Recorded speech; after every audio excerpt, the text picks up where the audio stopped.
Jean, chapitre 7. Après cela, Jésus parcourait la Galilée, car il ne voulait pas séjourner en Judée, parce que les Juifs cherchaient à le faire mourir. Or la fête des Juifs, la fête des tabernacles, était proche, et ses frères lui dirent, « Pars d'ici, et va en Judée afin que tes disciples voient aussi les œuvres que tu fais. Personne n'agit en secret lorsqu'il désire paraître. Si tu fais ces choses, montre-toi toi-même au monde. » Car ses frères non plus ne croyaient pas en lui. Jésus leur dit, « Mon temps n'est pas encore venu, mais votre temps est toujours prêt. Le monde ne peut vous haïr. Moi, il me hait, parce que je rends de lui le témoignage que ses œuvres sont mauvaises. Montez-vous à cette fête. Pour moi, je n'y monte point, parce que mon temps n'est pas encore accompli. » Après leur avoir dit cela, il resta en Galilée. Lorsque ses frères furent montés à la fête, il y monta aussi lui-même, non publiquement, mais comme en secret. Les Juifs le cherchaient pendant la fête et disaient, « Mais où est-il » Il y avait dans la foule grande rumeur à son sujet. Les uns disaient, « C'est un homme de bien », d'autres disaient, « Non, il égare la multitude. » Personne toutefois ne parlait librement de lui par crainte des Juifs. Vers le milieu de la fête, Jésus monta au temple et il enseignait. Les Juifs s'étonnaient, disant, « Comment connaît-il les Écritures, lui qui n'a point étudié ?» Jésus leur répondit, « Ma doctrine n'est pas de moi, mais de celui qui m'a envoyé. Si quelqu'un veut faire sa volonté, il connaîtra si ma doctrine est de Dieu, ou si je parle de mon chef. Celui qui parle de son chef cherche sa propre gloire, mais celui qui cherche la gloire de celui qui l'a envoyé, celui-là est vrai, et il n'y a point d'injustice en lui. Moïse ne vous a-t-il pas donné la loi, et nul de vous n'observe la loi? Pourquoi cherchez-vous à me faire mourir? » La foule répondit, « Tu as un démon. Qu'est-ce qui cherche à te faire mourir ?»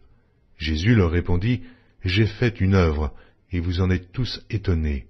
Moïse vous a donné la circoncision, non qu'elle vienne de Moïse, car elle vient des patriarches. Si vous circoncisez un homme le jour du Shabbat, si un homme reçoit la circoncision le jour du Shabbat, afin que la loi de Moïse ne soit pas violée, pourquoi vous irritez-vous contre moi de ce que j'ai guéri un homme tout entier le jour du Shabbat? Ne jugez pas selon l'apparence, mais jugez selon la justice. » Quelques habitants de Jérusalem disaient, « N'est-ce pas là celui qu'il cherche à faire mourir? Et voici, il parle librement, et ils ne lui disent rien. Est-ce que vraiment les chefs auraient reconnu qu'il est le Christ? Cependant, celui-ci, nous savons d'où il est, mais le Christ, quand il viendra, personne ne saura d'où il est. » Et Jésus, enseignant dans le temple, s'écria, « Vous me connaissez, et vous savez d'où je suis. Je ne suis pas venu de moi-même, mais celui qui m'a envoyé est vrai, et vous ne le connaissez pas. Moi, je le connais, car je viens de lui, et c'est lui qui m'a envoyé. » Il cherchait donc à se saisir de lui, et personne ne mit la main sur lui, parce que son heure n'était pas encore venue.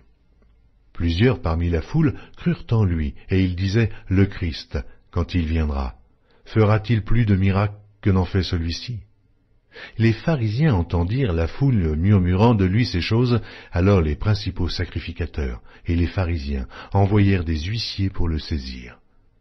Jésus dit, « Je suis encore avec vous pour un peu de temps, puis je m'en vais, vers celui qui m'a envoyé. Vous me chercherez et vous ne me trouverez pas, et vous ne pourrez venir où je serai. » Sur quoi les Juifs dirent entre eux, « Où ira-t-il, que nous ne le trouvions pas? Ira-t-il parmi ceux qui sont dispersés chez les Grecs, et enseignera-t-il les Grecs? » Que signifie cette parole qu'il a dite? « Vous me chercherez et vous ne me trouverez pas, et vous ne pouvez venir où je serai. » Le dernier jour, le grand jour de la fête, Jésus, se tenant debout, s'écria, « Si quelqu'un a soif, qu'il vienne à moi, et qu'il boive. Celui qui croit en moi, des fleuves d'eau vive couleront de son sein, comme dit l'Écriture. » Il dit cela de l'Esprit qui devait recevoir ceux qui croiraient en lui, car l'Esprit n'était pas encore parce que Jésus n'avait pas encore été glorifié. Des gens de la foule, ayant entendu ces paroles, disaient, « Celui-ci est vraiment le prophète. » D'autres disaient, « C'est le Christ. » Et d'autres disaient, « Est-ce bien de la Galilée que doit venir le Christ? L'Écriture ne dit-elle pas que c'est de la postérité de David et du village de Bethléem, où était David, que le Christ doit venir? Il y eut donc à cause de lui division parmi la foule. Quelques-uns d'entre eux voulaient le saisir, mais personne ne mit la main sur lui. Aussi, les huissiers retournèrent vers les principaux sacrificateurs et les pharisiens, et ceux-ci leur dirent: « Pourquoi ne l'avez-vous pas amené ?» Les huissiers répondirent: « Jamais homme n'a parlé comme cet homme. » Les pharisiens leur répliquèrent: « Est-ce que vous aussi, vous avez été séduits? Y a-t-il quelqu'un des chefs ou des pharisiens qui ait cru en lui? » Mais cette foule, qui ne connaît pas la loi, ce sont des maudits. Nicodème, qui était venu de nuit vers Jésus, et qui était l'un d'entre eux, leur dit: « Notre loi condamne-t-elle un homme avant qu'on l'entende et qu'on sache ce qu'il a fait? » Ils lui répondirent: « Es-tu aussi galiléen? Examine, et tu verras que de la Galilée, il ne sort point de prophète. » Et chacun s'en retourna dans sa maison.